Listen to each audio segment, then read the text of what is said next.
জয় হিন্দ, বন্দে মাতরম। বন্ধুরা, গতকাল রবিবার ক্লার্কশিপ পরীক্ষা হওয়ার পর থেকে পরীক্ষার্থীরা গতকাল এবং আজকে সারাদিন ধরে আমাকে জিজ্ঞাসা করে চলেছে যে কাট অফ মার্কস কত হতে পারে, এটা নিয়ে একটা আলোচনা করতে। দেখুন, আজকে সারাদিন এই প্রশ্ন শোনার পর আমার মনে হলো যে এই ভিডিওটা অন্তত তৈরি করে রাখা যাক, আগামীকাল আপলোড করে দেওয়া যাবে। সেটা হচ্ছে যে ক্লার্কশিপ পরীক্ষার যে কাট অফ মার্কস, সেটা তো মানে পার্ট 1 এবং পার্ট 2 দুটো নম্বর একসাথে যুক্ত করে তারপরে সেটা তৈরি হয়। ফলে সেটা নিয়ে একটা আলাদা ভিডিও করা যাবে। আজকে আমরা ক্লার্কশিপের পার্ট 2 যেটা, সেটাতে মোটামুটি কত নম্বর পেলে আমার একটা চাকরি সুনিশ্চিত অবস্থায় থাকা যাবে সেই বিষয়টা নিয়ে আলোচনা করি। অর্থাৎ এই ভিডিওটাকে আপনারা clerkship part 2 exam, descriptive main exam যেটা রবিবার অনুষ্ঠিত হলো, শুধুমাত্র সেটার জন্য একটা আর কি মানে সেফ স্কোর আলোচনার ভিডিও হিসাবে ধরবেন।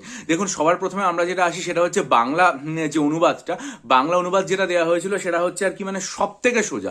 এতটা সোজা অনুবাদ বাংলাতে আজ অব্দি আর কি মানে কোনোদিন আসেনি। ফলে আমার মনে হয় যে এই অনুবাদটাতে প্রত্যেক পরীক্ষার্থীরই জানা। ফলে একজন পরীক্ষার্থী 80% মার্কস অনায়াসে পেতে পারেন।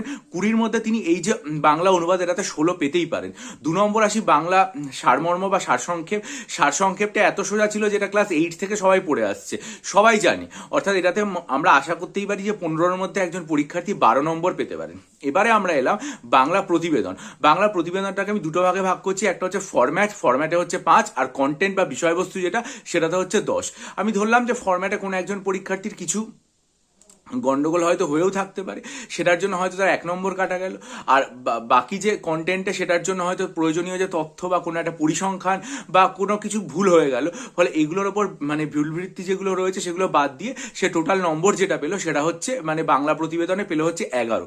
তাহলে আমরা কি দেখলাম না, বাংলা অনুবাদে হচ্ছে 16, বাংলা প্রতিবেদনে হচ্ছে 11, আর বাংলা সারমর্মতে হচ্ছে 12। ঠিক আছে, অর্থাৎ বাংলায় টোটাল 39 হলো। এবারে আসি ইংরেজিতে ট্রান্সলেশন ছিল। ট্রান্সলেশন যেটা ছিল সেটার মধ্যে একটা শব্দই কঠিন ছিল, সেটা হচ্ছে বসংবদ শব্দটা পজিটিভ নেগেটিভ দুটো অর্থেই ব্যবহার হয়। এখানে শব্দটা একটা ধনাত্মক বা ইতিবাচক শব্দ, ফলে ওবিডিয়েন্ট হবে। আমি আপনাদেরকে শুধু একটা শব্দ দিয়ে রাখছি, ঠিক আছে, মানে অবসিকিউয়াস। ঠিক আছে, OBACQUIOUS, ঠিক আছে, আপনারা দেখে নেবেন। এটা সাধারণত ঋণাত্মক অর্থে ব্যবহৃত হয়, যদিও এটার ক্ষেত্রে প্রয়োজন হবে না। তা এটাতে আমরা ধরলাম একজন পরীক্ষার্থী 14 পাবেন। এরপরে হচ্ছে মানে রিপোর্ট রাইটিং অনেক পরীক্ষার্থীর গন্ডগোল হয়েছে। ফলে ফলে ফলে পরীক্ষার্থীদের এখানে ফরম্যাটে হয়তো 1-2 নম্বর কাটা যেতে পারে, কন্টেন্টে আরো নম্বর কাটা যেতে পারে। ফলে আমি ধরলাম রিপোর্ট রাইটিং একজন পরীক্ষার্থী পেলেন হচ্ছে 8 নম্বর।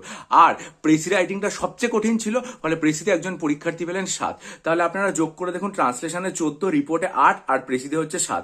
সব মিলিয়ে আপনার নম্বর যেটা আসছে সেটা হচ্ছে প্রায় 68। তাহলে মোটামুটি 65 থেকে 70-এর মধ্যে যারা পাবেন তারা অনায়াসে এটাতে পাস করে যাবেন, 65 থেকে 70।